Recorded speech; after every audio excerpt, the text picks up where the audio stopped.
They laughed when a mountain man adopted 7 Amish girls, but years later, those same folks were on their knees, begging for mercy. At first, it looked like a cruel joke, an old loner in a ragged cabin, suddenly father to 7 bonneted orphans. The whole town jeered, certain he'd fail. But what started as mockery turned into something far more dangerous.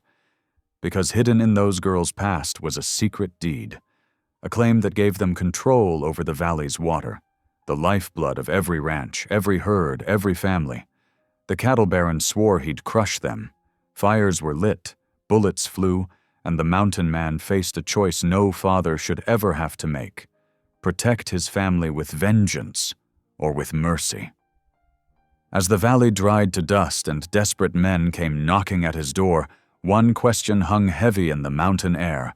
When power and mercy collide, which one will he choose? Drop a comment below and share which part of the world you're tuning in from today. If you enjoy stories like this, don't forget to subscribe for more. The autumn wind whipped dead leaves across the dusty street as Toffer Boone's weathered boots climbed the worn wooden steps of the stagecoach depot. His shadow fell across the threshold like a bear's, making the floorboards creak under his weight. Inside, 7 small figures huddled together on a bench, their black bonnets bowed in prayer. The youngest, barely 6 years old, lifted her face. Blue eyes wide as prairie stars met his, searching for kindness beneath his gruff exterior. Her tiny hands clutched a well-worn Bible, knuckles white with anxiety.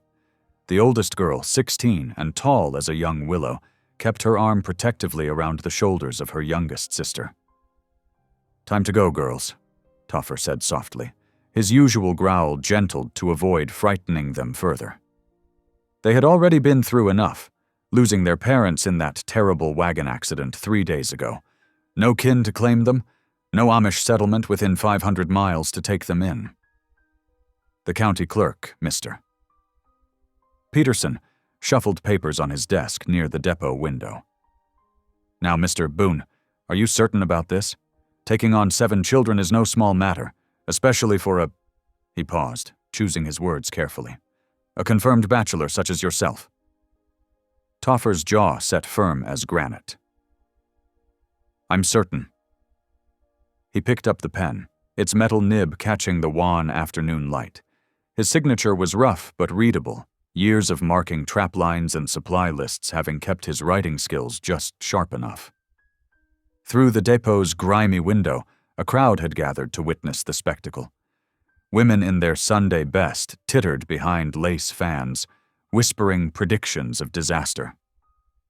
"Those poor lambs," one said loud enough to carry. "That wild man living up in the hills? They won't last a month." The saloon doors across the street burst open, spilling out raucous laughter and the reek of cheap whiskey. "Well, look here, boys," a ranch hand shouted. "Old Toffer's gone and got himself a ready-made family." Several men slapped their knees, faces red with mirth. "Hermit Papa, who'd have thought?" The second youngest girl began to cry silently, tears tracking down her round cheeks. Without a word, Toffer removed his coat and draped it around her small shoulders. The heavy wool enveloped her like a tent, but she clutched it close, drawing comfort from its warmth. "Come along now," he said, helping them gather their few belongings. Each girl had only a small bundle wrapped in clean cloth.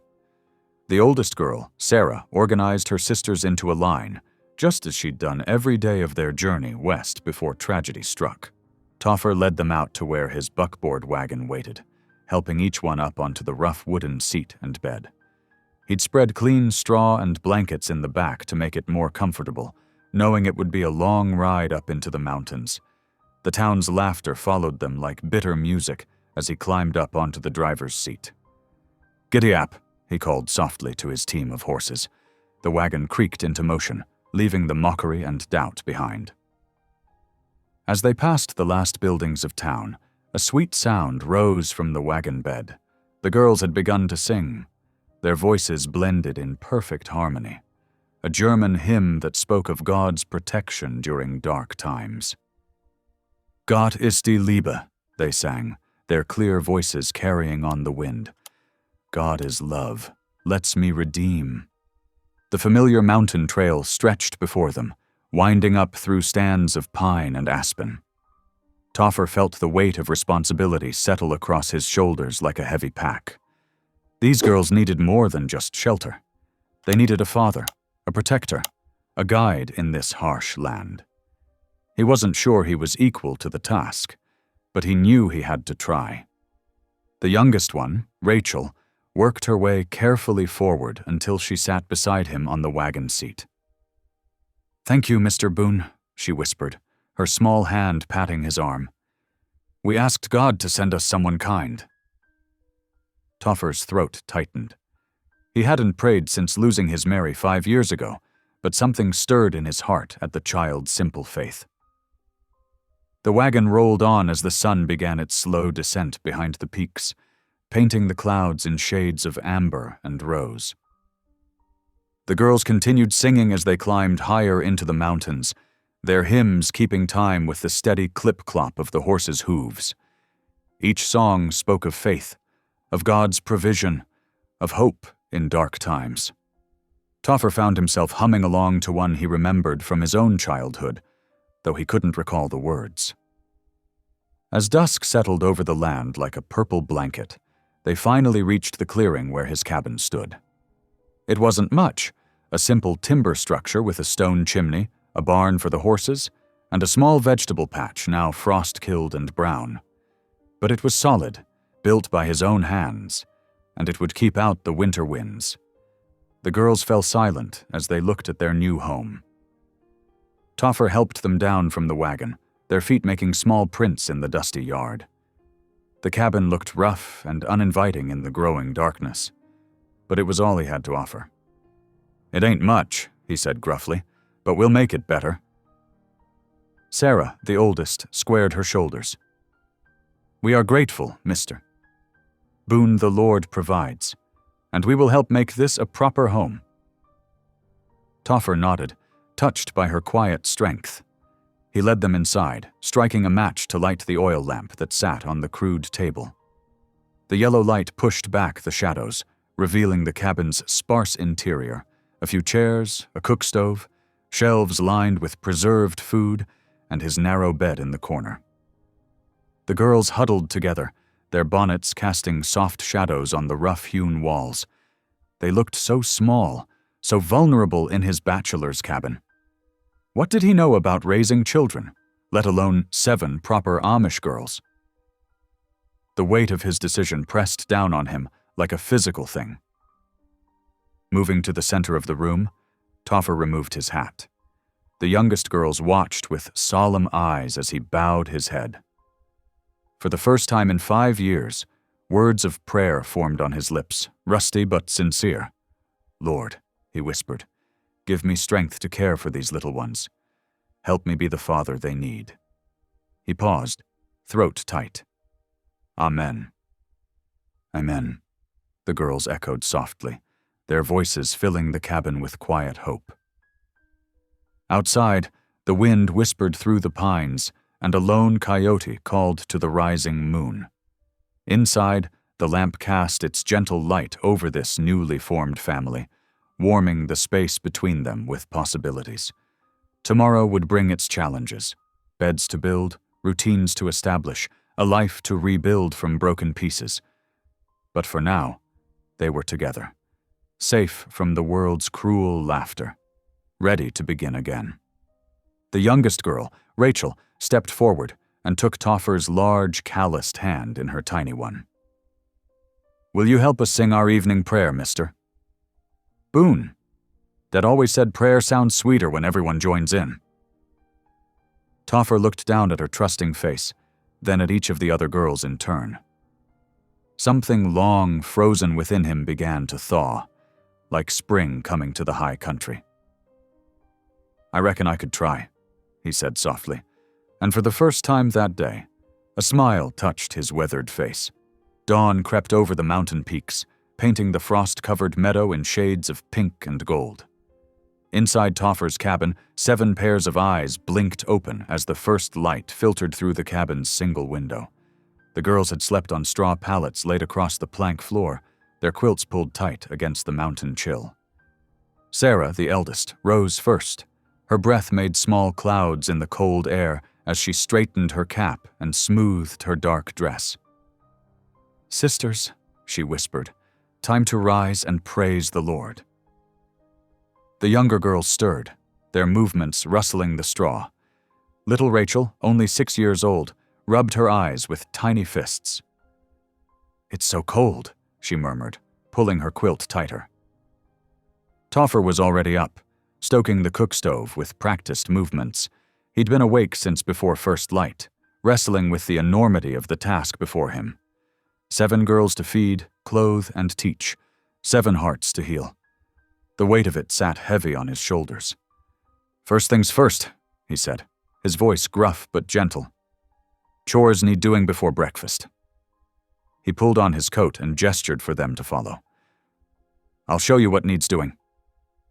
Outside, the morning air bit sharp and clean. Toffer led them to the woodpile, where split logs waited to be stacked.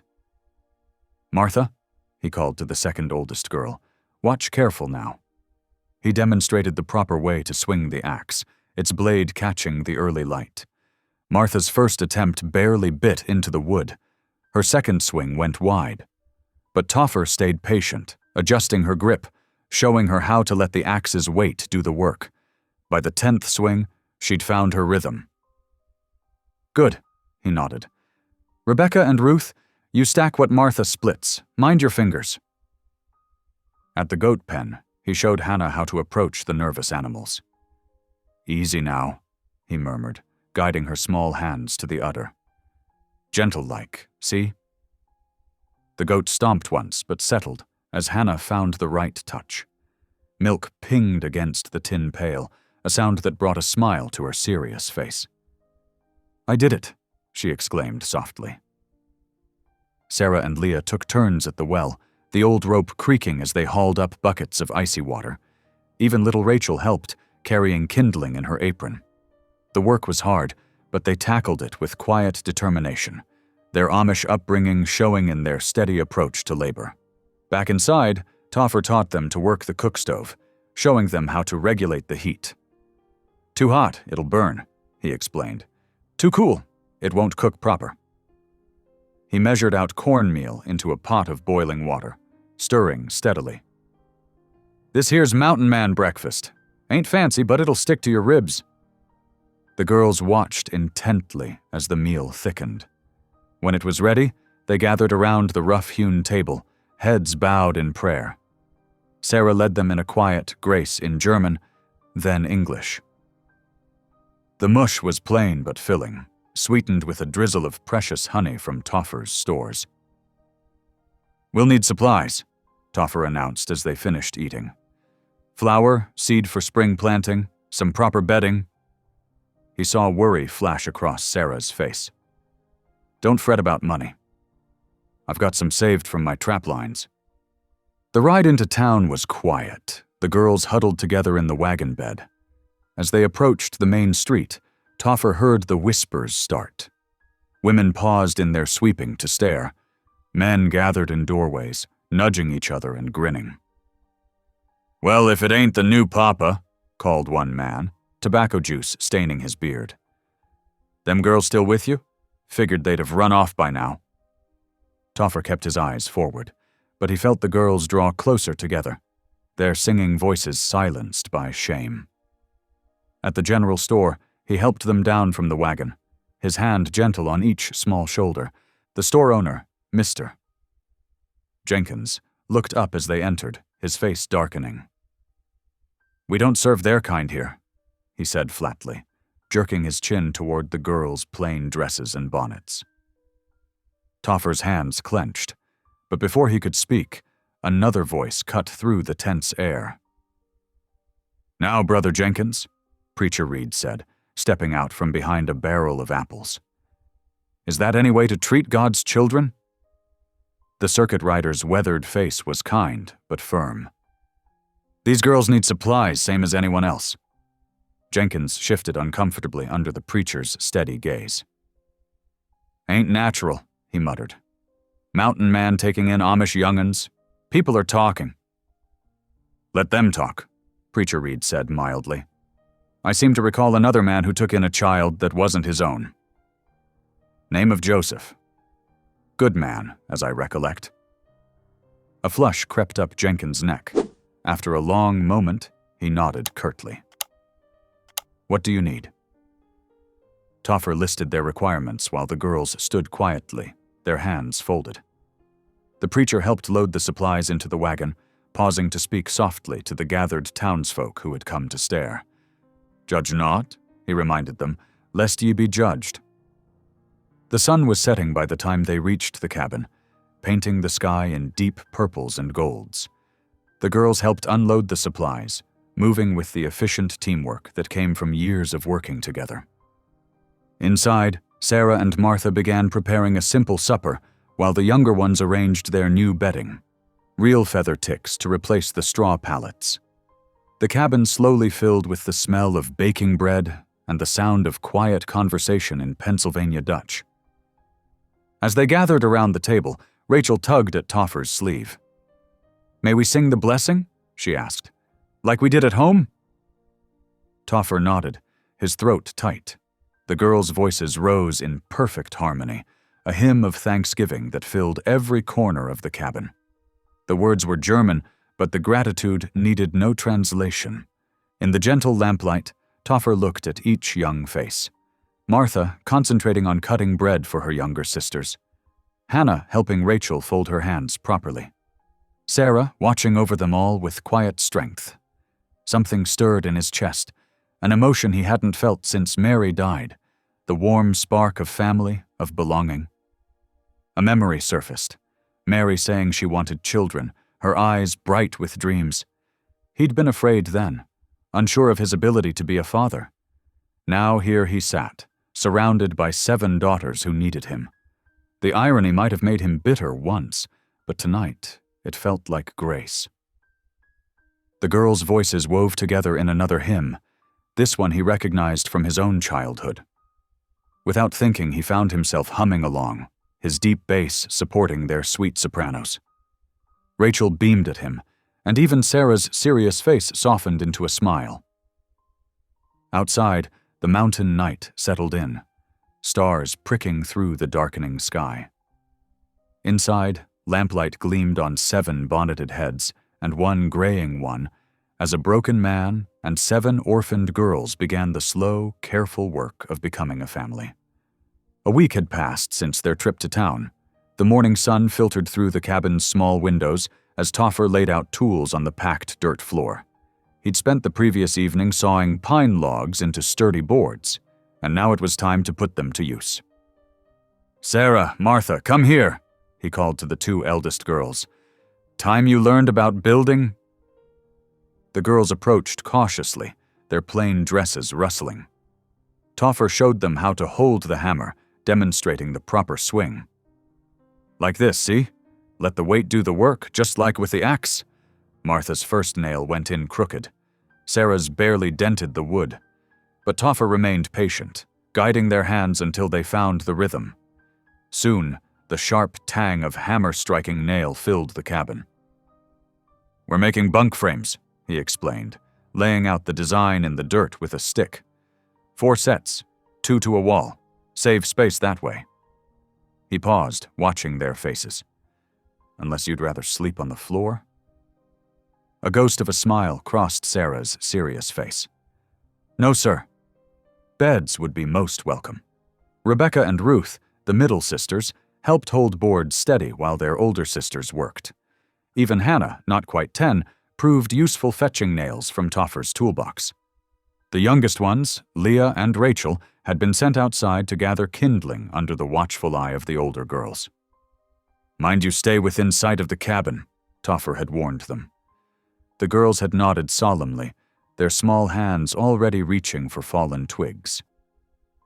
As they worked, Toffer found himself studying these children who had so unexpectedly become his. Sarah, 16 and maternal, checking on her sisters between hammer swings. Martha, 14 and determined, her tongue caught between her teeth as she concentrated on driving nails straight. They worked with the quiet efficiency he'd come to expect from them, their movements sure despite their youth. By midday, the first frame was taking shape. Toffer stepped back, nodding in satisfaction. "Good work, girls."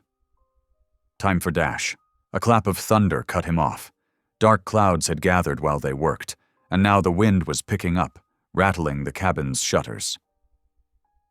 "Rachel!" "Leah!" Sarah called sharply, hurrying to the door. The two youngest came running, arms full of twigs, just as the first heavy drops began to fall. The storm hit hard and fast, as mountain storms often do. Rain lashed against the windows while thunder boomed overhead. The girls huddled together on their pallets, jumping at each crack of lightning. It was well past midnight when Rachel's scream pierced the darkness. Toffer was on his feet before he was fully awake, grabbing his rifle before remembering there was no danger to shoot. Rachel sat bolt upright on her pallet, her face wet with tears, her small body shaking. "The wagon," she sobbed, as Sarah tried to comfort her. "Papa and Mama, the horse is screaming." Toffer set his rifle aside and knelt beside the trembling child. The other girls watched, their faces pale in the darkness. They all carried the memory of that day. The steep mountain road, the spooked horses, the terrible plunge that had left them orphans. Without thinking, Toffer gathered Rachel into his arms. She stiffened for a moment, then collapsed against his chest, her tears soaking his shirt. Words came to him then, words he hadn't spoken in years, a lullaby Mary used to sing on stormy nights.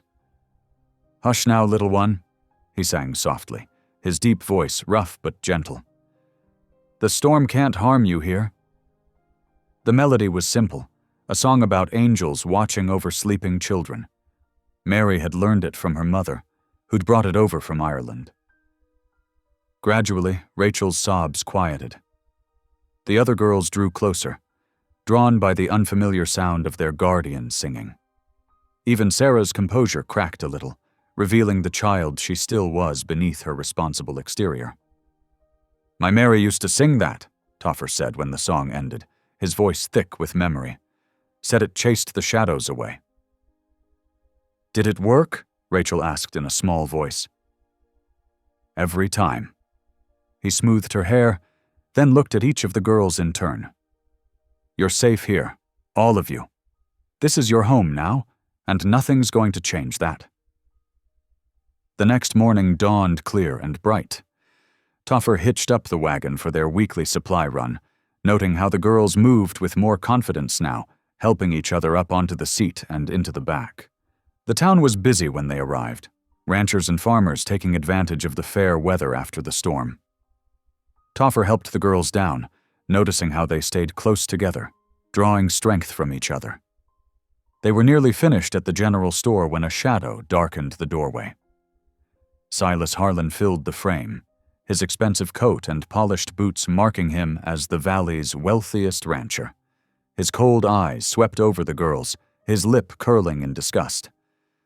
"Well, if it ain't the mountain man and his collection of strays," Harlan drawled. "Ain't natural, a man your age taking in 7 orphans. What you planning to do with them, Boone? Put them to work in them hills of yours?" Toffer felt Sarah stiffen beside him. Martha's hands clenched into fists, though she kept them folded properly in front of her.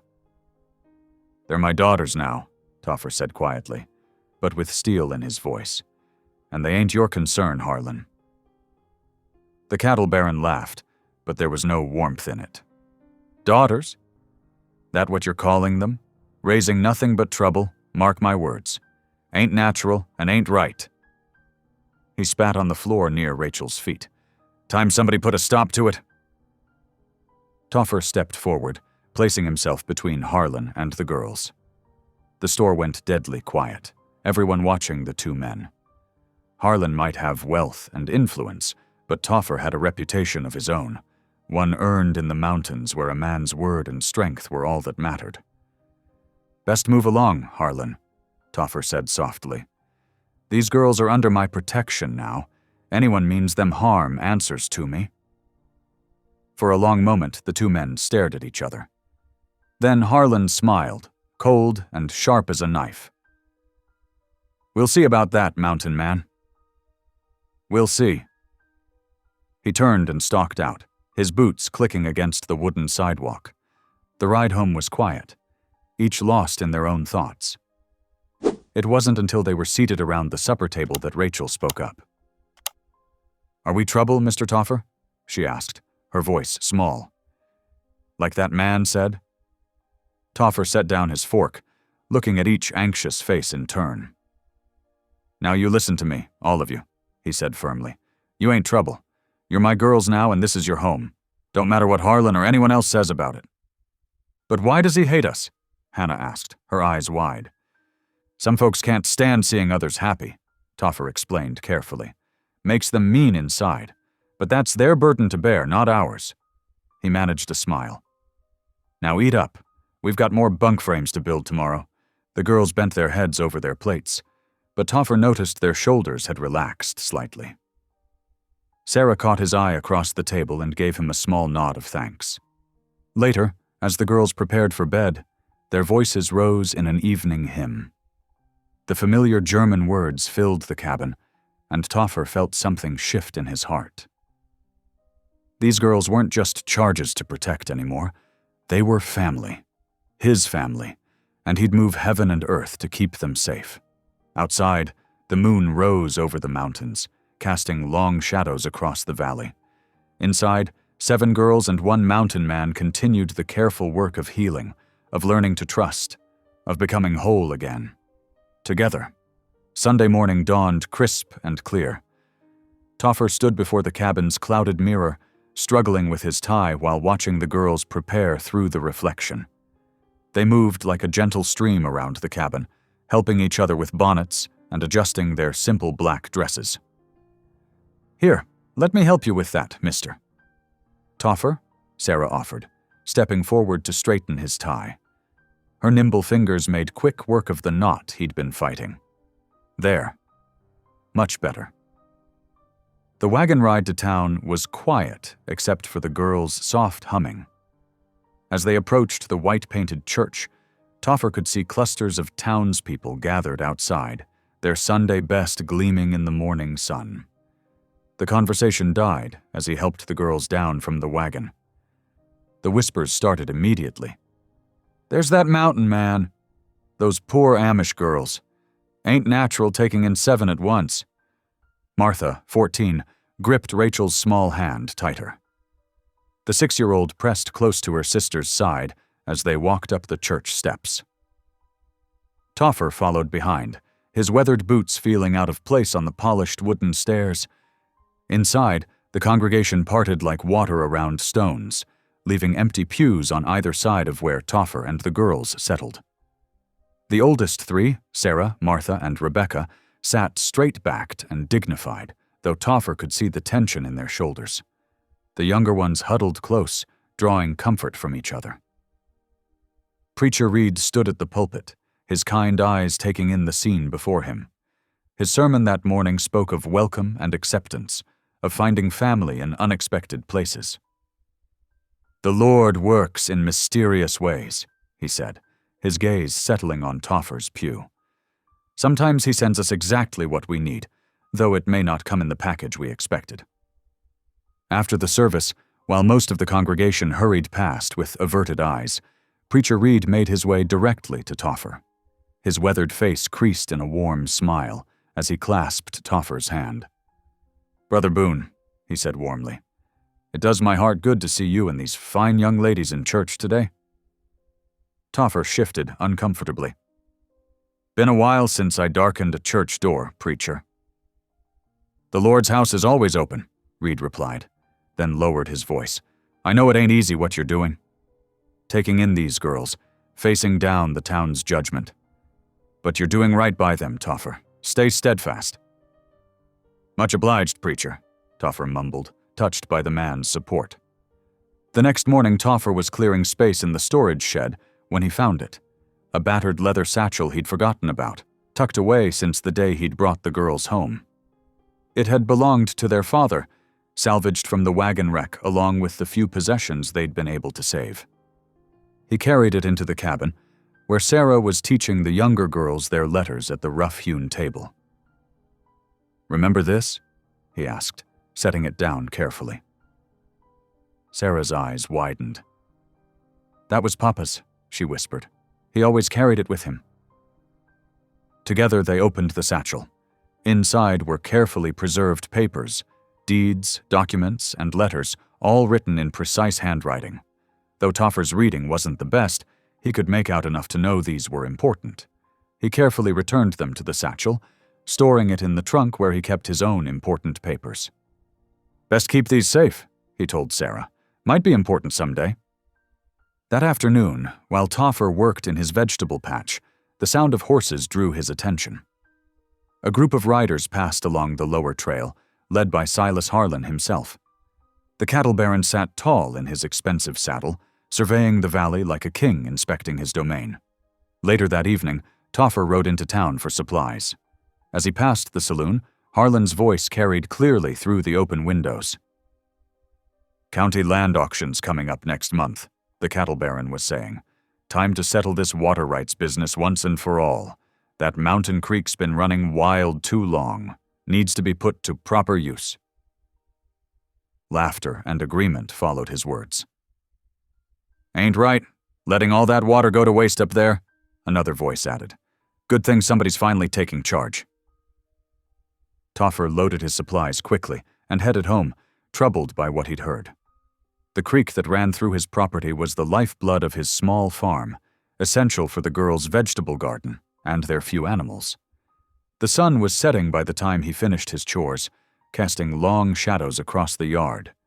He worked steadily, mending broken fence posts while the girls' voices drifted from the cabin, singing an evening hymn in German. The familiar melody floated on the twilight air, mixing with the sound of his hammer and the distant call of whippoorwills. Each post he set seemed to plant him more firmly in this life he'd found himself living. Each strike of his hammer echoed his determination to protect what was his. These girls, this land, this home they were building together. The last light of day painted the mountains gold as he drove the final nail home.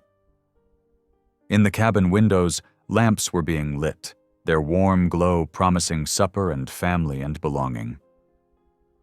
Toffer gathered his tools, his mind still turning over what he'd heard in town. Something was coming. He could feel it in his bones like the approach of winter weather. But for now, there were 7 girls waiting for him, and that was enough to be getting on with. He climbed the porch steps, pausing to brush the wood shavings from his clothes. Inside, the table was set, and Sarah was ladling out bowls of steaming soup. The younger girls crowded around, their faces bright in the lamplight. And for a moment, Toffer forgot his worries in the simple pleasure of coming home to family. The morning of the county land auction dawned gray and cold. Toffer hitched up the wagon while the 7 girls packed a simple lunch of bread and dried apples. They debated leaving the younger ones at home, but Sarah had insisted they stay together. "We're family now," she'd said firmly, helping 6-year-old Rachel button her coat. "Whatever happens, we face it as one." The courthouse steps were crowded when they arrived. Ranchers, merchants, and speculators clustered in small groups, their breath forming clouds in the chilly air. Toffer helped the girls down from the wagon, conscious of the stares and whispers that followed them. Silas Harlan stood at the top of the steps, holding court among his supporters. His expensive wool coat and polished boots seemed to mock Toffer's worn clothing and the girls' simple dresses. As Toffer led his family past, Harlan's voice rang out deliberately loud. "Well, if it ain't the mountain hermit and his collection of strays," Harlan called, prompting snickers from his followers. "Come to watch real men conduct business, Boone?" Toffer kept walking, guiding the girls through the courthouse doors. Inside, the auction room was already half full. They found seats near the back, the girls arranging themselves in a neat row, while Toffer remained standing protectively behind them. The county clerk, Mr. Peterson, called the room to order at precisely 10 o'clock. He was a thin man with wire-rimmed spectacles and ink-stained fingers. "Today's auction concerns various parcels of land and associated water rights in Thunder Valley," he announced, shuffling through his papers. Harlan swaggered to the front row, spreading his legs wide as he sat. "Might as well make this quick, Peterson," he drawled. "Everyone knows I'm the only one here with deep enough pockets to develop these water rights proper." More laughter rippled through the crowd. Toffer felt Martha tense beside him, her small hands clenched in her lap. He squeezed her shoulder gently. "The first parcel up for auction," Peterson began, but Toffer stepped forward, the old leather satchel clutched in his hands. "Begging your pardon, Mr. Peterson," he said, his voice carrying clearly through the sudden quiet. "But I reckon there's something you ought to look at first." Harlan turned, his face twisted in a sneer. "What's this now? Got some pretty pictures drawn by your orphan collection?" "These papers," Toffer continued steadily, approaching the clerk's desk, "belonged to Jacob Miller, the girl's father." Peterson took the satchel, carefully removing several documents. The room watched in tense silence as he adjusted his spectacles and began reading. His eyebrows rose higher with each page. "This is," he paused, shuffling through the papers again. "These are original deeds and water rights certificates, properly filed and registered." He looked up, his expression startled. "According to these documents, Jacob Miller owned controlling rights to Thunder Creek and all its tributaries. The rights extend throughout the entire valley system." A murmur ran through the crowd. Harlan stood abruptly. "That's impossible," he snapped. "Those rights were supposed to be part of today's auction." "The documentation is quite clear," Peterson said firmly. "Mr. Omar, Miller purchased these rights legally 15 years ago. Upon his death, they passed to his daughters as his sole heirs." He looked at the row of girls, then back at his papers. "These rights are not available for auction. They belong to the Miller sisters." The silence in the room was absolute. Toffer moved to stand behind the girls, placing his hands on Sarah and Martha's shoulders. They sat straight and still, their faces calm despite the tension around them. Harlan's face had gone from red to white. "This is ridiculous," he sputtered. "You can't seriously mean to tell me that 7 little girls own the water rights to my entire operation, that I need their permission to water my cattle?" "The law is quite clear on this matter," Peterson replied. "These rights are legally binding. The Miller sisters, through their legal guardian, Mr. Boone, control access to Thunder Creek and its tributaries." Laughter erupted again, but this time it held a different note. Several of Harlan's supporters were backing away, avoiding his furious gaze. The cattle baron's carefully maintained control was cracking. "This ain't over," he growled, jabbing a finger at Toffer. "You think you can waltz in here with some convenient papers and steal what's rightfully mine? We'll see about that." He stormed out, his boots echoing on the wooden floor. His remaining supporters trailed after him like shadows. The ride home was quiet at first, the girls huddled together in the wagon bed, speaking softly in Pennsylvania Dutch. Toffer could hear their nervous giggles and worried whispers. "Mister." "Toffer?" Sarah finally called from the back. "What happens now?" Toffer clicked to the horses before answering. "Now we stay careful," he said finally. "Harlan ain't the type to take defeat easily. He'll be looking for any way to turn this around." "But the papers say the water is ours, right?" Martha asked. "He can't take that away?" "The law's on our side," Toffer agreed. "But Harlan's got money and friends in high places. We'll need to watch our step." "The Lord will protect us," Rachel piped up confidently. "Just like he sent you to take care of us, mister."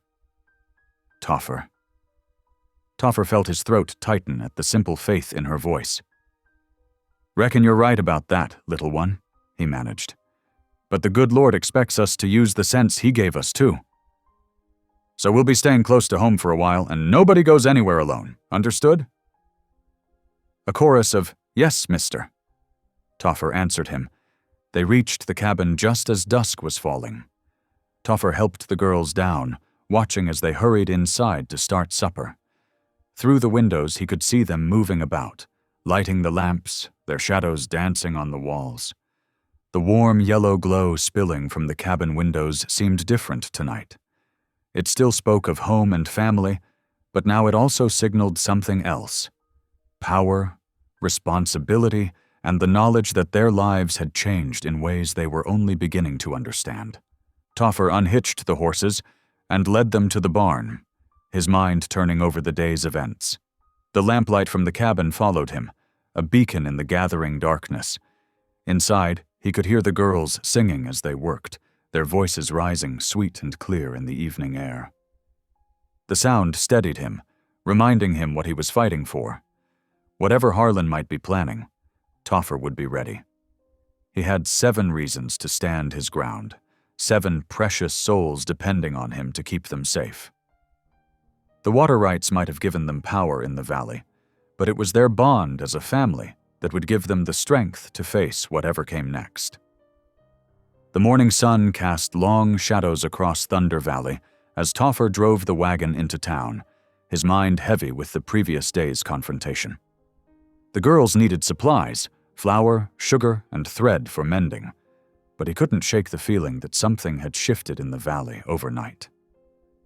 Main Street looked the same as always, shopkeepers sweeping their boardwalks, horses tied to hitching posts, the daily stage kicking up dust as it rattled through. But the greetings that had once been merely cool now carried an edge of hostility.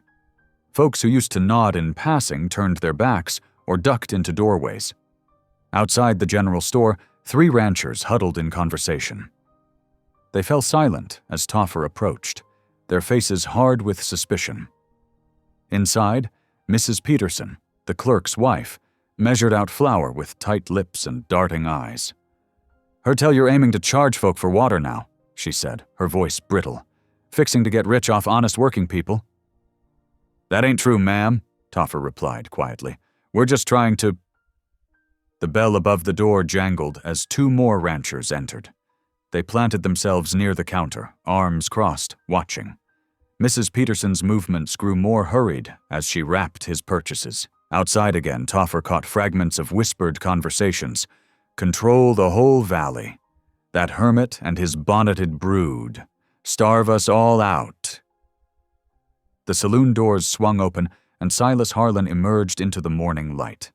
He'd traded his fine wool coat for riding clothes, but his boots still gleamed with fresh polish. A crowd of worried-looking ranchers trailed behind him.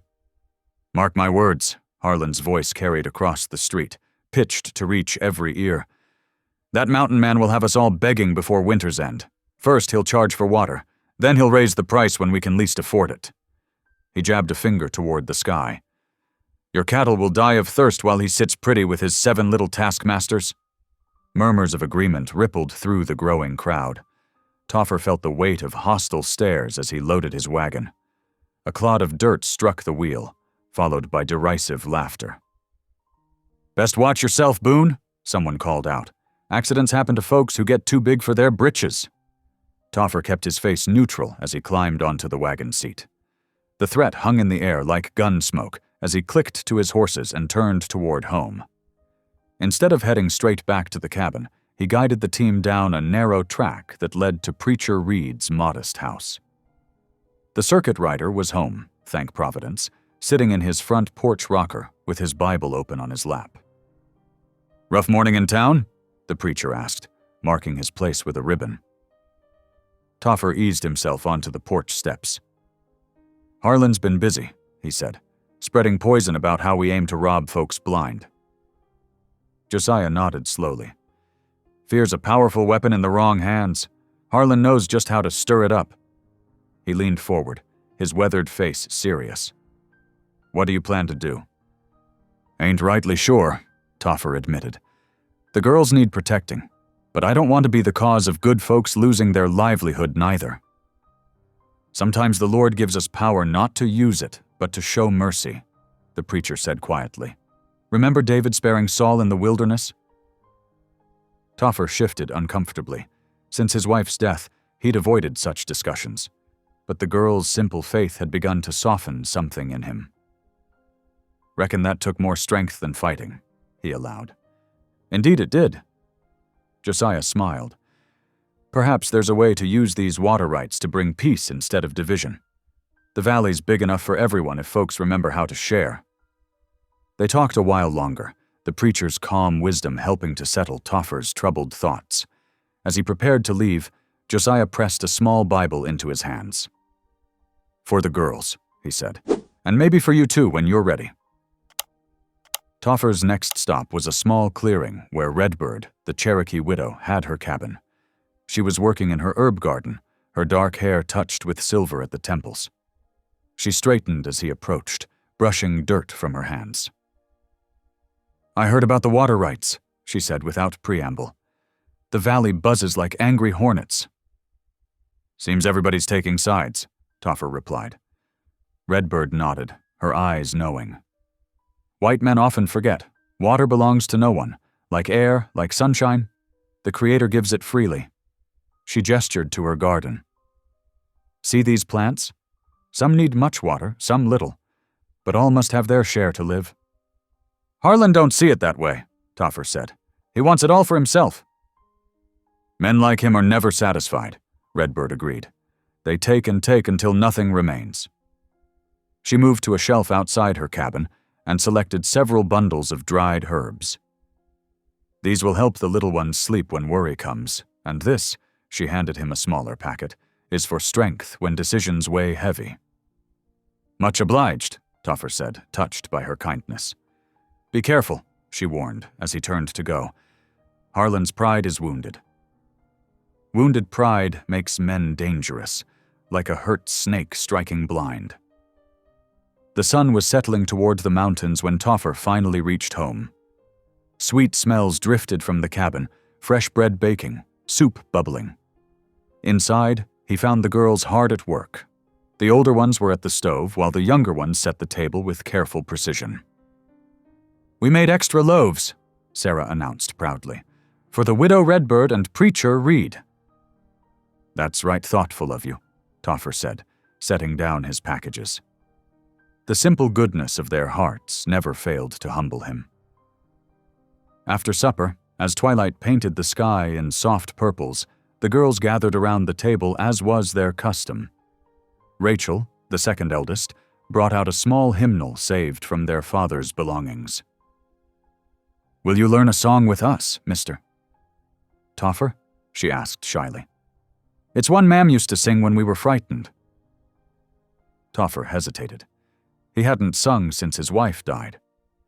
But 7 hopeful faces looked up at him, and he found himself nodding. The hymn was simple, its words speaking of trust in times of trouble. The girls' voices rose clear and sweet in the lamplight, patiently helping him learn the unfamiliar German phrases. Gradually, his own rough bass found its place among their soaring harmonies. As they sang, peace seemed to fill the cabin like a physical presence, pushing back the shadows of fear and threat. The girls' faces glowed with simple joy, untouched by the valley's growing hostility. Looking at them, Toffer felt his earlier anxiety ease. Whatever challenges lay ahead, they would face them together. The preacher and Redbird's words echoed in his mind. Mercy could be stronger than force, sharing mightier than hoarding. The girls sang on, their voices weaving together in the deepening dusk. Outside, crickets added their evening chorus, and somewhere in the distance, a whippoorwill called. Inside the lamplit cabin, for this moment at least, all was well. 2 weeks passed like water flowing down the mountain streams. Each morning brought new tasks, new challenges, and small victories that bound the unlikely family closer together. The autumn air grew sharper, carrying the bite of approaching winter on its breath. Toffer stood knee-deep in the irrigation ditch, his weathered hands guiding the shovel with practiced care. Beside him, 16-year-old Rachel and 14-year-old Sarah worked steadily, their bonnets bright against the fading grass. "A mite deeper here," Toffer instructed, pointing with his spade. "Water needs a gentle slope to flow proper-like." Rachel nodded, her face serious with concentration. She'd taken to the work naturally, understanding how the water needed to move across the land. Sarah followed her sister's lead, scraping away soil with determined strokes. From the vegetable patch, high-pitched voices drifted on the breeze. The younger girls, Martha, Rebecca, Ruth, Hannah, and little Emma, were planting the last of their autumn crops. Their small hands pressed seeds into the dark earth, following the neat rows Toffer had marked with string. "Will the vegetables have time to grow before winter?" Martha called out, brushing dirt from her apron. "Some will," Toffer answered. "Turnips and winter squash are hardy folk. Like us," he added with a rare smile. The sound of hoofbeats drew their attention. A wagon approached along the rutted path, driven by old Ben Miller, one of the valley's smaller ranchers. Toffer straightened, noting the worried look on Ben's sun-creased face. "Morning, Ben," he called out cautiously. Relations with their neighbors had been strained since the water rights revelation. Ben climbed down stiffly from his wagon. "Toffer?" He glanced at the girls, then back to the mountain man. "Mind if we talk private-like?" Toffer nodded to Rachel. "Keep at it here." "I won't be long." He led Ben toward the cabin's porch, out of earshot. "Came to warn you," Ben said in low tones. "Harlan's been making trips to Silver Creek. Word is he's hiring guns, mean ones. 3 riders came through yesterday, heading for his ranch. Saw their rigs myself, gun belts worn low, rifles oiled fresh." A chill that had nothing to do with the autumn air settled in Toffer's chest. He'd expected trouble, but hired guns meant Harlan was planning something bigger than threats and gossip. "Much obliged for the warning," Toffer said quietly. Ben shifted his weight. "Some folks. Well, we've been watching how you and them girls work. Treating the land right, sharing water fair, even helped the widow Jensen when her well went dry." He cleared his throat. "Not everybody's taking Harlan's side anymore." Toffer nodded, touched by the unexpected support. "Tell folks we aim to be good neighbors, that's all." After Ben left, Toffer watched the girls at their tasks. Rachel and Sarah had the irrigation ditch flowing smooth and true. The younger ones had finished their planting and were now carefully watering the seeds, singing a hymn as they worked. These past 2 weeks had brought changes beyond the visible improvements to the land. Whispers still followed them in town, but now some held admiration instead of scorn. Mrs. Peterson at the general store had slipped extra peppermint sticks into their last order. The blacksmith offered to repair their plow for half his usual price. Yet Harlan's influence ran deep, and hired guns could destroy everything they'd built. Toffer's hands clenched at his sides. He'd sworn to protect these girls, but how could he stand against professional killers? The afternoon wore on. Clouds gathered over the mountains, promising rain. Toffer called the girls in early, not wanting them to catch a chill. They crowded around the wooden table, their faces glowing in the lamplight as they shared a simple supper of bean soup and cornbread. "Time for evening reading," Rachel announced when the dishes were cleared. It had become their nightly ritual, as natural as breathing. The girls settled on their floor cushions while Toffer reached for the Bible preacher Reed had given them. His fingers traced the worn leather binding. For years after losing his wife, he'd avoided such moments, believing his prayers had fallen on deaf ears. He opened to where they'd left off the night before, the Book of Psalms. The girls waited expectantly as he found his place. Outside, the first drops of rain began to fall, drumming softly on the cabin's roof. "Psalm 23, Toffer read, his voice rough but steady. "The Lord is my shepherd. I shall not want." The familiar words washed over him. How many times had Sarah, his late wife, read this very passage? The memories rose unbidden, her gentle voice, her quiet faith that had anchored him through hard times. "He maketh me to lie down in green pastures. He leadeth me beside the still waters." His voice caught. The girls looked up, concerned. Toffer tried to continue, but the words blurred before his eyes. Tears he'd held back for years broke free, rolling down his weathered cheeks. "He restoreth my soul," Rachel continued softly, picking up where he faltered. "He leadeth me in the paths of righteousness for his name's sake." One by one, the other girls joined in, their voices lifting in quiet harmony. "Yea, though I walk through the valley of the shadow of death, I will fear no evil, for thou art with me. Thy rod and thy staff, they comfort me." Toffer bowed his head, shoulders shaking with silent sobs. All the grief he'd locked away, all the anger at God for taking Sarah, it poured out like a spring flood. But this time, he wasn't alone in his pain. 7 pairs of small hands reached out to touch his shoulders, his arms, offering the comfort he'd forgotten how to accept. "Thou preparest a table before me in the presence of mine enemies," they recited together. "Thou anointest my head with oil, my cup runneth over."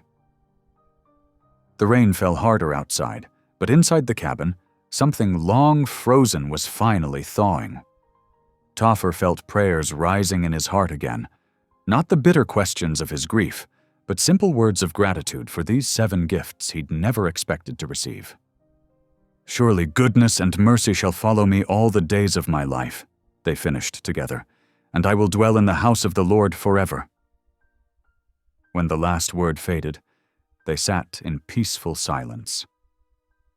Little Emma climbed into Toffer's lap, wrapping her arms around his neck. The other girls drew closer, their presence a balm to his raw spirit. "We pray for you too, Papa Toffer," Emma whispered. It was the first time any of them had called him that. Toffer gathered them close, these daughters of his heart. Whatever Harlan and his hired guns might bring, they would face it together. God hadn't abandoned him after all. He'd just been waiting to send him a different kind of blessing. The rain continued to fall, washing the earth clean. Inside the lamplit cabin, a family's faith bloomed like flowers after drought, nourished by tears too long unshed. The autumn moon cast long shadows through the pines as Toffer stoked the cabin's hearth. Sarah, the eldest at 16, sat nearby mending a torn quilt while her younger sisters prepared for bed. The peaceful evening routine had become precious to them all. A sharp crack split the night. Glass shattered. The youngest girls screamed as a bullet splintered the window frame, sending deadly shards across the wooden floor. "Down!" Toffer commanded, his voice tight with control. "Everyone stay low." The girls dropped to their knees, huddling together as Toffer extinguished the lamp. In the sudden darkness, their frightened breathing seemed impossibly loud. He crouched beside them, listening intently for hoofbeats or voices, but heard only the wind through the broken window. "Rachel, Sarah, get the little ones to the root cellar," he whispered. "Quick now, but quiet." The older girls guided their sisters across the floor, carefully avoiding the scattered glass. Toffer kept watch at the window, scanning the tree line for movement. No more shots came, but the damage was done. The message was clear. Harlan's threats had turned to violence. When the girls were safely below, Toffer lit a small candle and examined the window. The bullet had punched through cleanly, embedding itself in the opposite wall. A warning shot, meant to frighten rather than harm. His hands trembled with anger, but he forced it down. Violence would only feed violence. He gathered planks and nails from his toolbox, working by candlelight to board up the broken window. The steady rhythm of hammering helped calm his racing thoughts. The girls emerged from the cellar once he finished, their faces pale in the dim light. "Will they come back?" little Emma asked, clutching Rachel's skirts. Toffer knelt before her. "No, little one. Not tonight." He gathered them all close, feeling their trembling bodies against his. "We'll stay safe together." They slept huddled in the main room that night, pallets drawn close to the hearth. Toffer kept watch until dawn, his mother's old Bible open in his lap. The words of Psalm 91 brought comfort. "He shall cover thee with his feathers, and under his wings shalt thou trust." Morning brought a clear sky and fresh resolve. After breakfast, Toffer hitched the wagon while the girls packed food and water for the journey to town. They needed to file the official papers claiming their water rights. No more delays.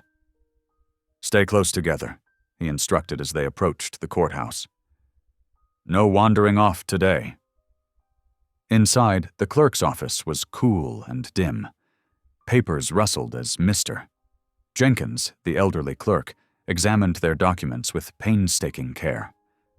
The girls sat quietly on wooden benches, bonnets demure, hands folded in their laps.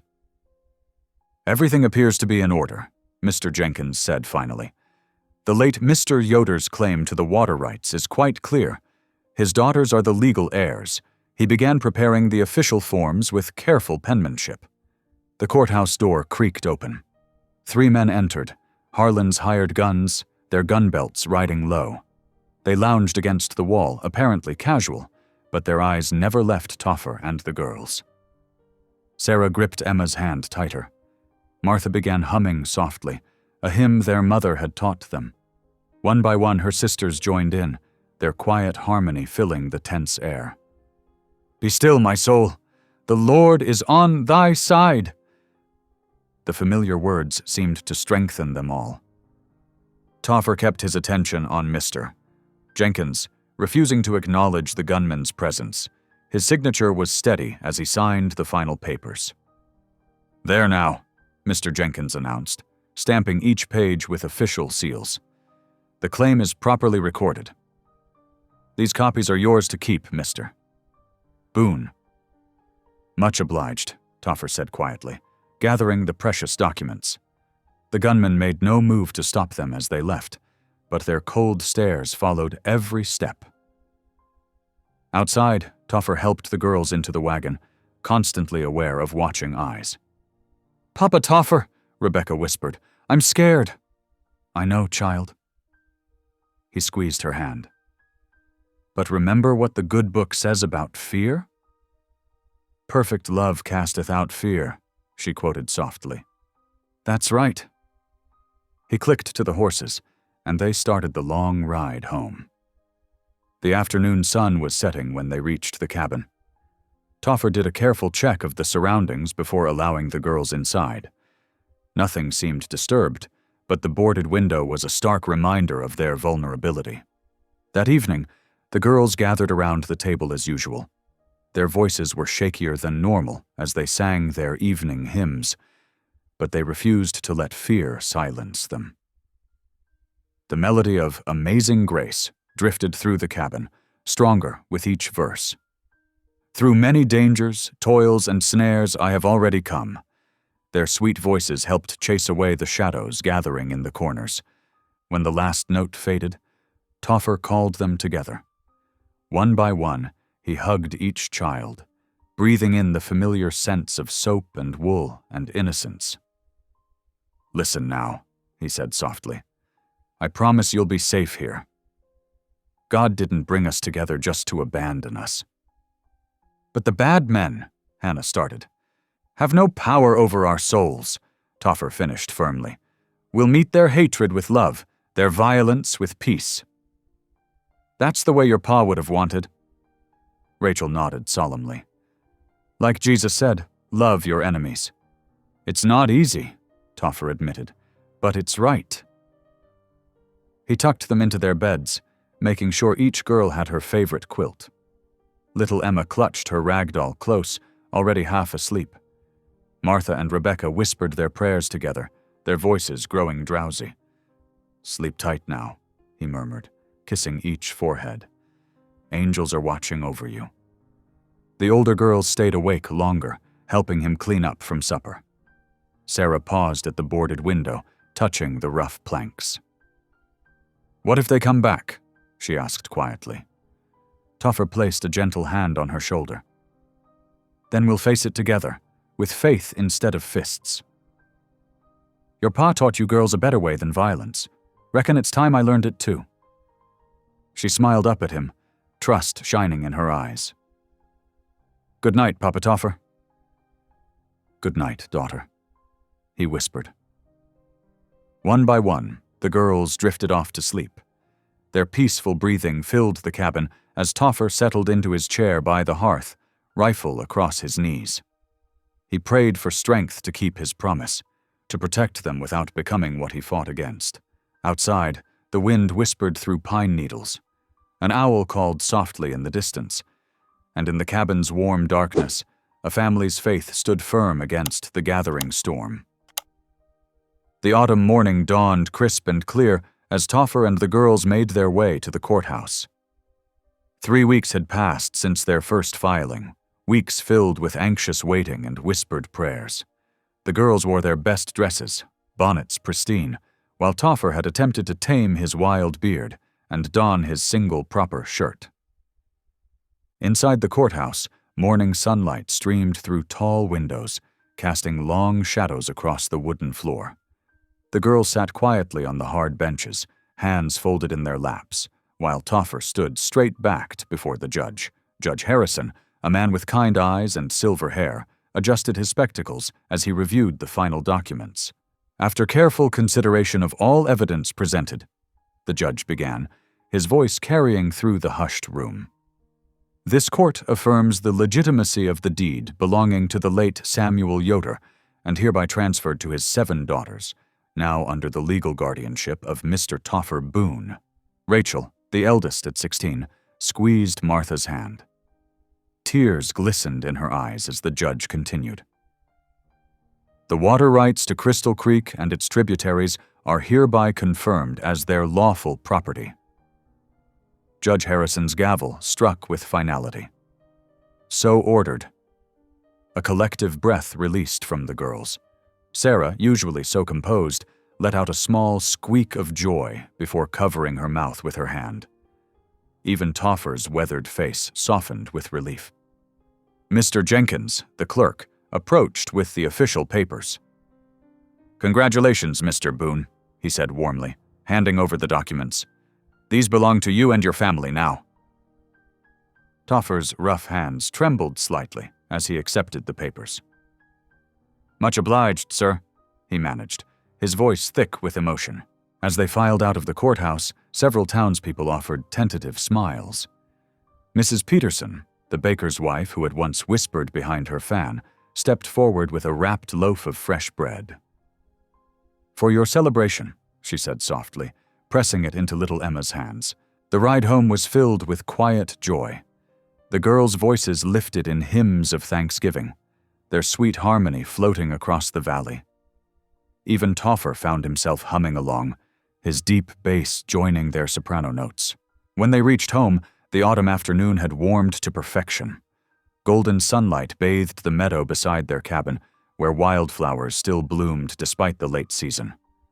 Rebecca, who was 10, tugged at Toffer's sleeve. "Papa Toffer," she said, her eyes bright, "may we dance? Like we used to with Papa and Mama on happy days?" Toffer hesitated only a moment before nodding. "Reckon this is as happy a day as any." The girls quickly shed their shoes, leaving them in a neat row by the cabin steps. Their stockinged feet pressed into the sweet grass as they formed a circle, hands joined. Sarah, who was 14, began to sing an old Amish dance tune, one their mother had taught them for celebrations. "Come, come ye saints, no toil nor labor fear." One by one, their voices joined in, feet moving in the familiar patterns. Their skirts swished against the grass as they turned and stepped, joy evident in every movement. Even 6-year-old Emma kept the rhythm, her small face glowing with delight. Toffer watched from the edge of the meadow, his heart full to bursting. These girls, who had come to him broken and afraid, now danced with such freedom. Without conscious thought, he found himself sinking to his knees in the grass, overwhelmed with gratitude. "Thank you, Lord," he whispered, his voice rough with emotion, "for giving me back a family, for showing me your mercy ain't run dry." "Papa Toffer," Hannah called, breaking away from the circle. "Come dance with us." He shook his head, but the 12-year-old would not be deterred. She grabbed his calloused hand in her small one, tugging him to his feet. "Please," How could he resist such joy? Toffer allowed himself to be pulled into their circle, his movements awkward but earnest as he tried to follow their steps. The girls giggled at his clumsy attempts, but their laughter held only love. They danced until the sun began to sink toward the mountains, their shadows stretching long across the meadow. Finally, breathless and happy, they gathered their shoes and headed inside to prepare supper. The cabin, once so sparse and lonely, now hummed with life. Martha and Sarah worked at the stove, preparing a feast from their garden's harvest. Rachel kneaded dough for biscuits while the younger girls set the table with their best plates, saved from their mother's things. Delicious smells filled the air, garden vegetables simmering with the last of their preserved meat, fresh bread baking in the oven, and apple pie made from the wild apples they'd gathered last week. The girls had insisted on using their precious sugar for this celebration. Toffer sat in his chair by the hearth, the deed papers carefully stored in their strongbox, watching his family work together. Their movements had the easy grace of long practice now, so different from those first awkward days. Even little Emma had her tasks, carefully folding napkins and placing them just so. When all was ready, they gathered around the table. The golden light from their lamp cast a warm glow over the feast. Before they began, Rachel spoke softly. "Papa Toffer, would you return thanks? Like Papa used to?" Toffer cleared his throat, emotion threatening to choke him. "Lord," he began roughly, "we thank you for this food, for this home, for bringing us together as family. Most especially, we thank you for watching over us and securing our future here. Amen." "Amen," the girls echoed, their voices harmonizing even in that simple word. Laughter flowed freely as they passed dishes around the table. The girls shared memories of their parents, stories that once brought pain now bringing smiles. Toffer found himself sharing, too, tales of his late wife, Sarah, of the joy she'd brought to this very cabin. "She would have loved you girls," he said softly. "Reckon she had a hand in bringing you to me." Rebecca reached over and squeezed his hand. "We love you too, Papa Toffer." As evening settled over the valley, their happy voices continued to fill the cabin. The lamp's glow spilled from the windows, a beacon of warmth in the gathering darkness. Inside, Toffer and his girls savored their victory, their joy, their peace, this precious moment of perfect contentment. The youngest ones began to yawn, their eyes growing heavy with sleep. Yet still they lingered at the table, reluctant to end this perfect evening. Martha led them in one last song, their voices soft and sweet in the lamplight. "Praise God from whom all blessings flow." The familiar words floated out into the night, carrying their gratitude to the stars. For this one blessed evening, all was right in their world. Their home was secure, their family bound together by love stronger than blood, and their future bright with promise. 2 nights after their celebration, the autumn wind carried a sharp scent that made Toffer sit up in his chair. He had been dozing by the hearth after a long day of repairs, but something pulled him from his rest. The acrid smell grew stronger, and his eyes snapped fully open. Smoke. He burst through the cabin door into the darkness. Orange flames licked the night sky, casting hellish shadows across the yard. The barn, their barn, was ablaze. A high-pitched scream pierced the air, turning his blood to ice. "Papa Toffer! Help!" It was Ruth's voice, followed by little Emma's terrified wail. The 2 youngest had gone to check on the new kittens they'd found in the hayloft. Now smoke poured from every crack in the wooden structure, and flames devoured the dry timber. "Ruth! Emma!" Toffer's voice boomed across the yard as he ran toward the inferno. Behind him, the cabin door banged open as Rachel and the other girls spilled out into the night. "Stay back," he ordered, but Rachel and Sarah were already running beside him. "We're helping." Rachel's voice brooked no argument. Martha and Hannah held back with Rebecca, who had fallen to her knees in prayer. The heat blast hit them 20 feet from the barn door, Toffer threw his arm across his face, squinting through the smoke. The main door hung partially open, flames dancing beyond it. "Ruth! Emma! Call out!" Sarah's voice carried over the roar of the fire.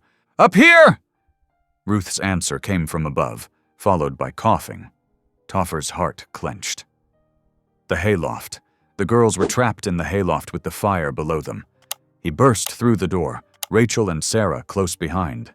The interior was a maze of flame and choking smoke. The ladder to the loft was already burning. "The back stairs!" Rachel shouted, pointing to the narrow steps they'd built along the wall. Flames hadn't reached there yet. Toffer took the steps, 3 at a time, his lungs burning. Through the thick smoke, he saw 2 small figures huddled against the far wall, clutching each other. "Papa Toffer!" Emma reached for him, her face streaked with soot. "I've got you, little one." He scooped her up while Rachel grabbed Ruth's hand. "Stay low, girls." They hurried down the steps, Sarah leading the way. A burning beam crashed behind them, showering sparks. Emma buried her face in Toffer's shoulder, whimpering. The heat was unbearable now. Toffer's shirt was soaked with sweat, and his eyes stung fiercely. They were almost to the door when another beam gave way with a thunderous crack. "Look out!" Sarah shoved Rachel and Ruth forward as burning timber crashed where they'd stood seconds before. They burst out into the cool night air, gasping and coughing. Martha ran forward with blankets, wrapping them around the shaking girls. Hannah had already drawn water from the well and was dousing everyone's clothes to ensure no sparks caught. A tremendous groan filled the air. Toffer turned just in time to see the barn's roof cave in, sending a geyser of sparks toward the stars. The heat drove them back another 20 feet. Through the flames' roar, Toffer heard hoof beats. His hand instinctively went to his belt, but he carried no gun. He hadn't worn one since taking in the girls. Shapes moved in the darkness beyond the fire's light.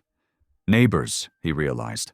Folks from nearby farms stood watching, their faces illuminated by the inferno. No one moved to help. No one called out. They just watched. "Please!" Martha called out, her voice breaking. "Help us save what we can!" The figures remained still, like ghosts in the night. Then, one by one, they turned away, melting back into the darkness. Emma began to sob, her small body shaking against Toffer's chest. Ruth wasn't much better, clinging to Rachel as tears cut clean trails through the soot on her face. "Shh," Rachel soothed, though her own voice trembled. "We're safe. We're all safe." But Toffer barely heard her. His eyes were fixed on something by the corner of what remained of the barn. A whiskey bottle lay there, a rag stuffed in its neck. He'd seen such things before, in the war. Harlan's men hadn't even bothered to hide their handiwork. The realization hit him like a physical blow. This wasn't an accident. They'd meant to burn them out, or worse, and they hadn't cared that children slept in that barn. "Papa Toffer?" Sarah's gentle touch on his arm brought him back. "What do we do now?" He looked down at her ash-streaked face, seeing such trust there.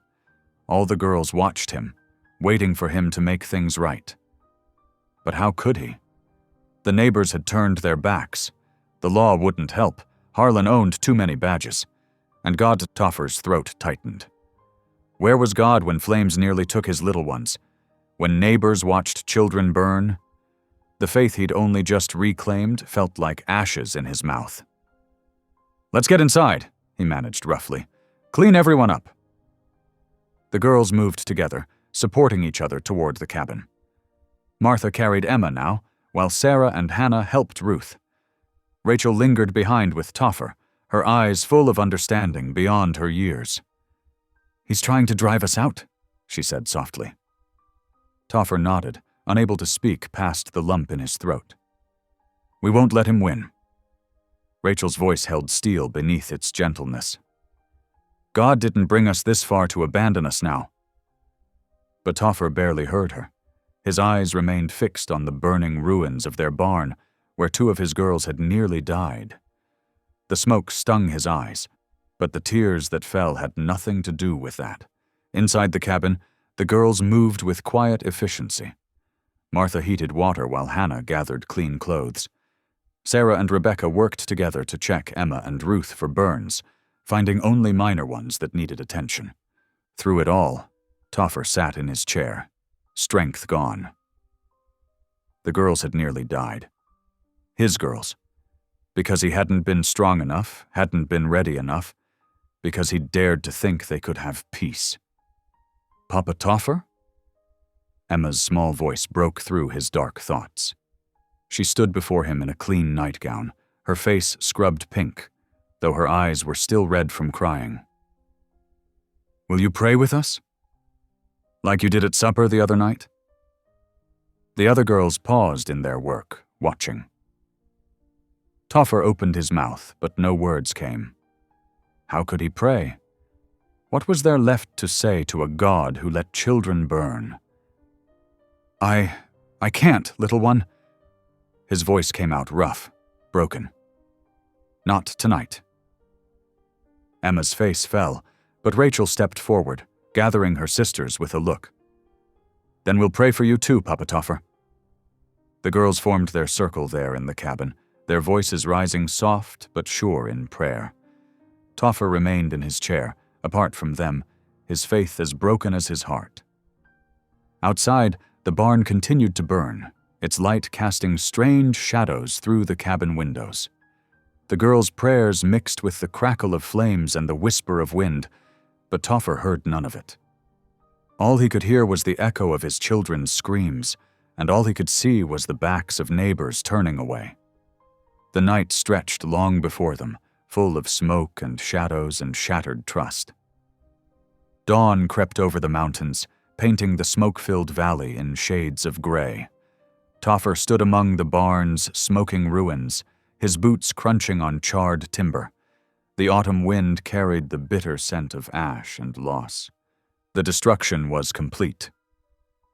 Where yesterday their barn had stood proud and full, now only blackened beams reached toward the sky like broken fingers. The hayloft where Ruth and Emma had huddled was gone, collapsed into a heap of charred wood and twisted metal. Toffer's throat tightened as he kicked through the debris. Their winter stores, gone. The new harness he'd traded 3 beaver pelts for, melted to slag.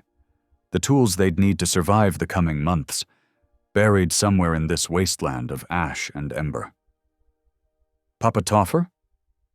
Sarah's voice came soft behind him. She stood with Rachel and Martha, their faces drawn with exhaustion from the sleepless night. May we help look?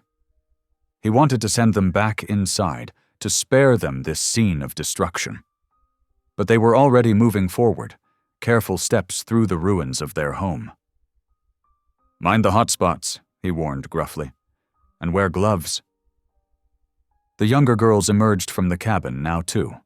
Hannah led Ruth and Emma by the hands, while Rebecca carried a bucket of water, just in case. They worked in silence as the sun climbed higher.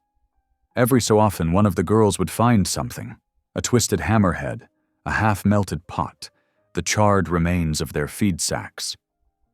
Each discovery brought fresh tears, quickly wiped away. Emma's sob broke the morning quiet. She stood holding the remains of the corn-husk doll she'd made last week, its once cheerful face now black with soot. Ruth wrapped an arm around her sister's shoulders, her own tears falling freely. We can make another, Ruth whispered, but Emma just shook her head and clutched the ruined toy closer. Toffer's hands clenched at his sides. The doll was just a simple thing, but seeing Emma's grief made his heart ache. These girls had lost so much already. Their parents, their community, their way of life. Now this. Sarah's sharp intake of breath drew his attention. She stood near where the tool bench had been, holding something that glinted dully in the morning light. The pocket watch, she said softly. The one that belonged to our father.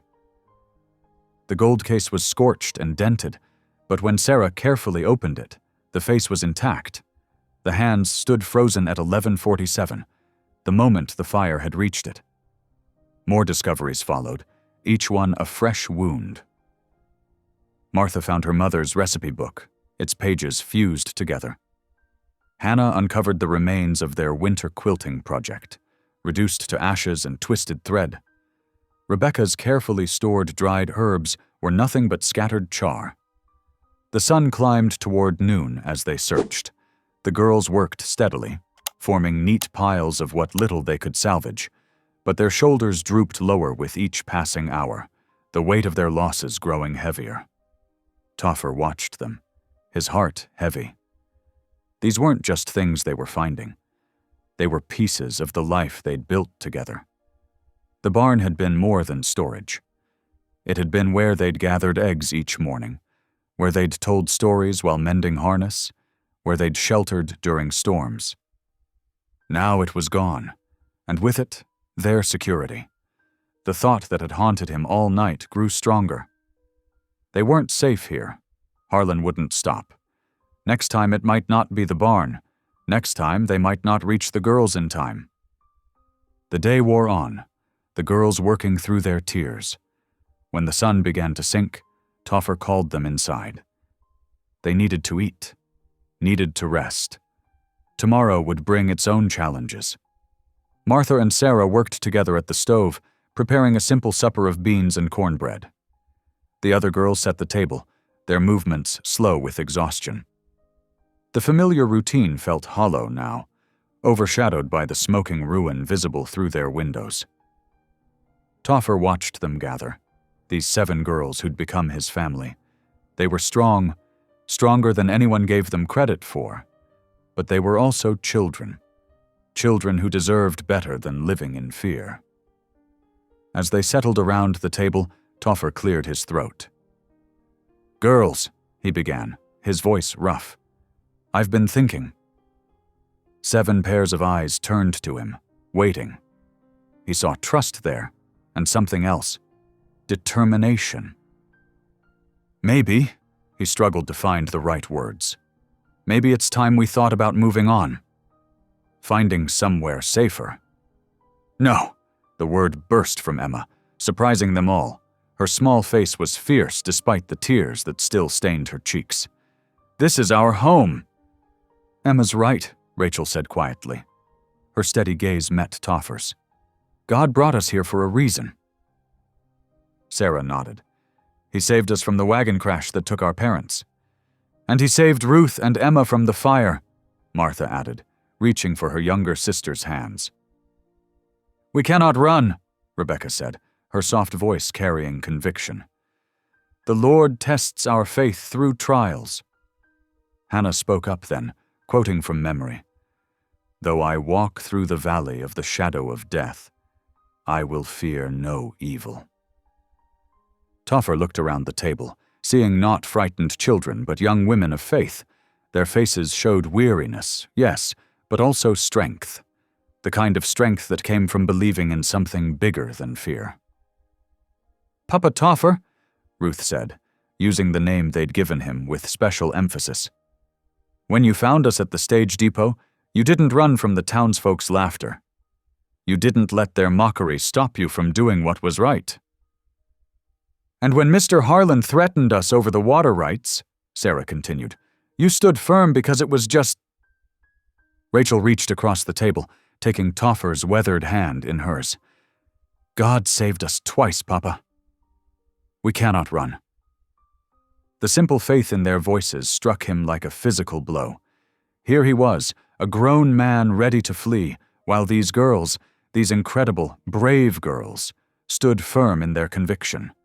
Their courage filled the humble cabin, stronger than the smell of smoke that still clung to their clothes. Stronger than the fear that had gripped Toffer's heart since the fire. Stronger even than Harlan's hatred. Toffer looked at each face in turn, seeing not victims but survivors, not helpless children but young women of remarkable spirit. They'd lost so much, yet their faith remained unshaken. "You're right," he said finally, his voice thick with emotion. "This is our home, and we'll defend it, not with violence but with the same strength that's brought us this far." Relief washed over their faces. Emma slipped from her chair and came around to hug him, her small arms fierce with love. One by one, the other girls joined her until Toffer found himself surrounded by his family. Their supper grew cold on the table, but no one minded. In that moment, their unity was all the nourishment they needed. Outside, the ruins of their barn still smoldered, but inside, something else burned brighter. The unshakable faith of 7 young hearts, rekindling the ember of belief in their adoptive father's soul. The first frost came early that year, painting the valley white beneath a steel-gray sky. Toffer stood at his cabin door, watching his breath cloud in the crisp morning air. His weathered hands gripped a tin cup of coffee gone cold, forgotten as he studied the creek bed below. Where water once flowed strong and clear, only a weak trickle remained. Harlan's men had worked through the night 2 days ago, piling logs and stone across the narrow canyon upstream. Now the creek that had sustained the valley for generations was barely more than a dying stream. The sound of boots on wooden planks made him turn. Sarah, his eldest, joined him on the porch, her woolen shawl pulled tight against the chill. "The well's down another foot," she reported quietly. "Rebecca says we might have enough for drinking and cooking, but—" She trailed off, both of them knowing what went unsaid. Without water for irrigation, their late autumn crops would wither. Without water for livestock, their small herd would suffer. Inside the cabin, the other girls were already at their morning tasks. Through the window, Toffer could hear them singing hymns as they worked, their voices lifting in harmony despite their troubles. The sound should have brought comfort, but today it only deepened the furrow between his brows. "Papa?" Sarah touched his arm gently. "Martha's made breakfast. Won't you come in?" He nodded, following her inside where the warmth of the cookstove pushed back the morning chill. 6 faces turned to him as he entered, each wearing a smile that didn't quite reach their eyes. They'd laid out bowls of thin porridge, stretching their dwindling supplies as best they could. "Time for grace," Martha said, reaching for her sister's hands. They formed their circle around the table, heads bowed. "Dear Lord, we thank thee for this food." Toffer's throat tightened as the prayer continued. The girls' faith remained strong, even as their portions grew smaller, even as the valley around them began to suffer. Yesterday, he'd ridden into town for supplies. The scene there had been grim.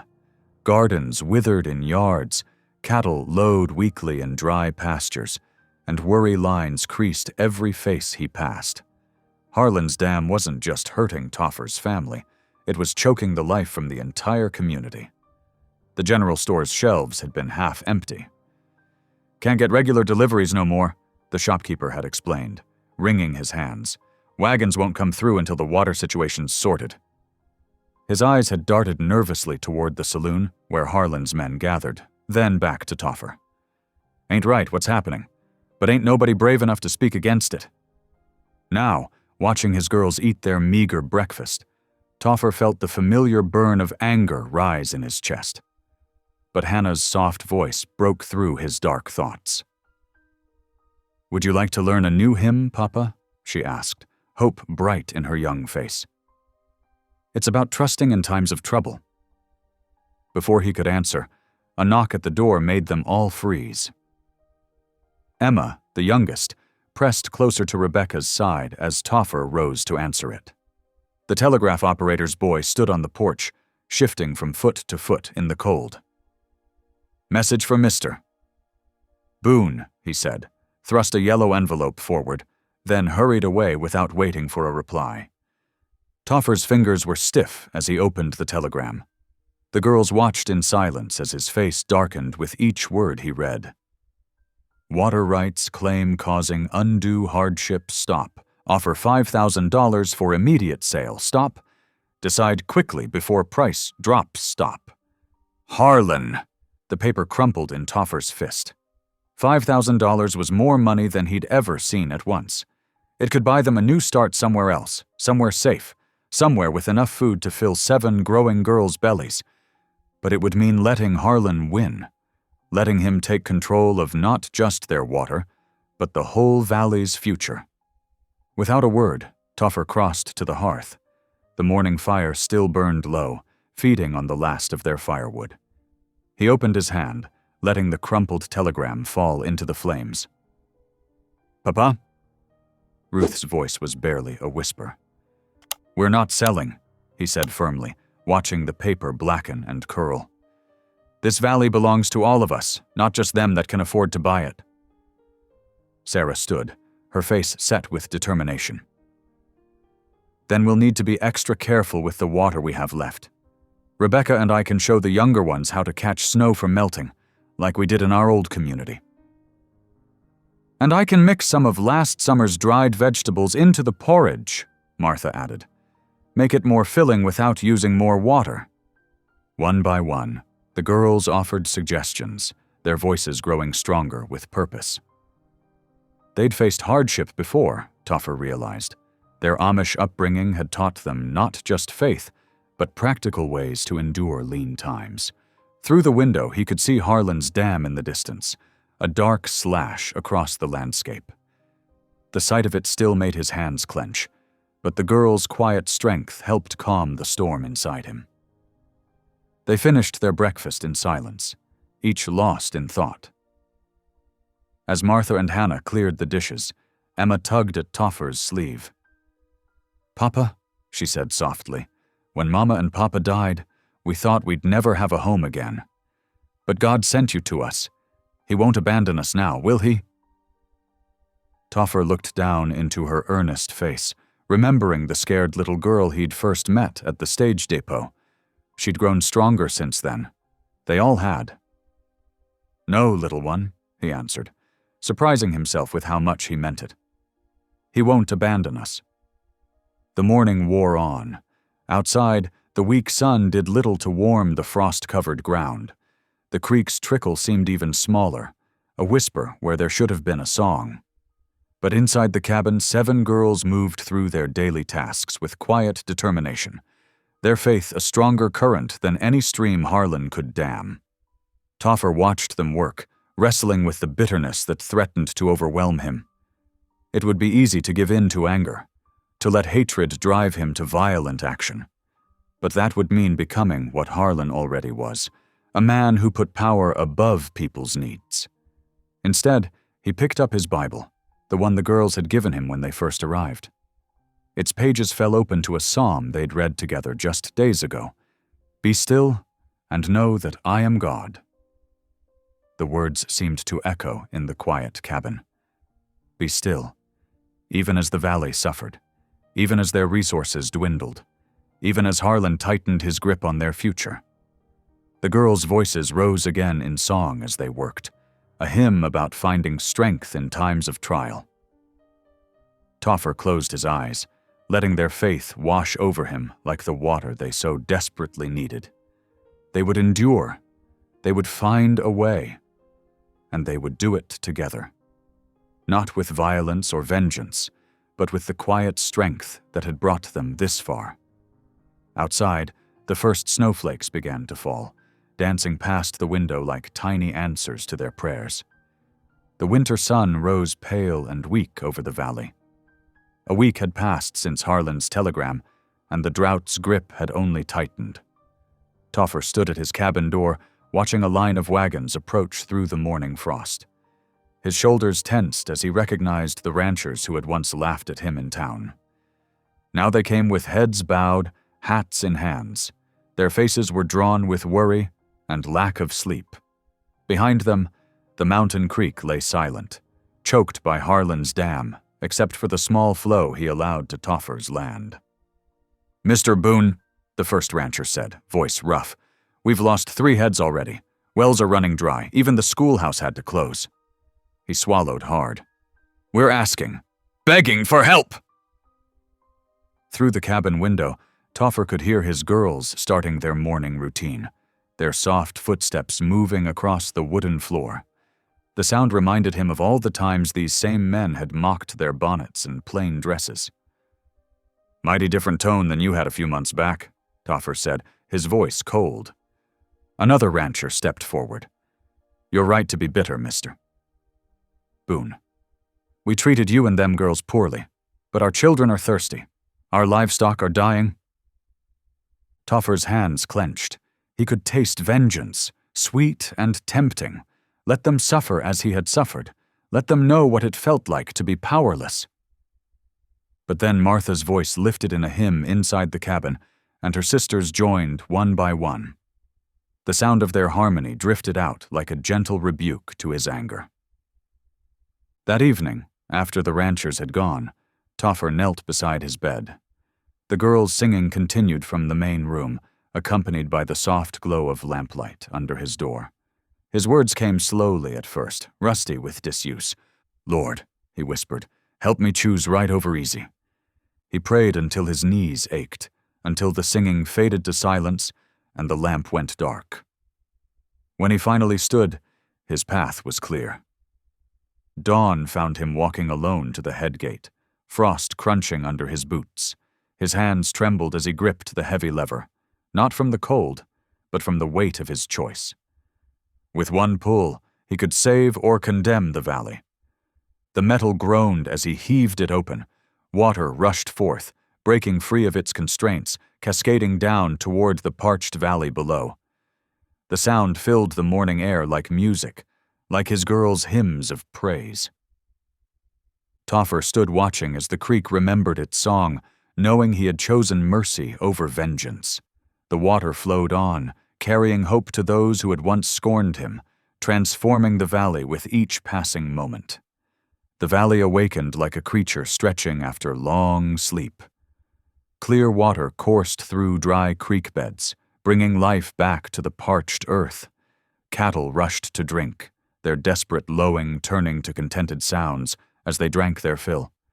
Children splashed in the flowing streams, their laughter carrying across meadows that had been silent for too long. At the general store, Mrs. Peterson filled her water barrel and wiped tears from her eyes. "That Toffer Boone," she whispered. "He had every right to keep it from us, after how we treated him." The transformation swept through the town like a cleansing rain. Families who had once whispered cruel jokes about the wild hermit now spoke his name with reverence. Even the hardest hearts softened as gardens revived and wells refilled. When Sunday arrived, the little church was packed full. Toffer sat with his 7 girls in their usual pew, their bonnets neat and white against the rough timber walls.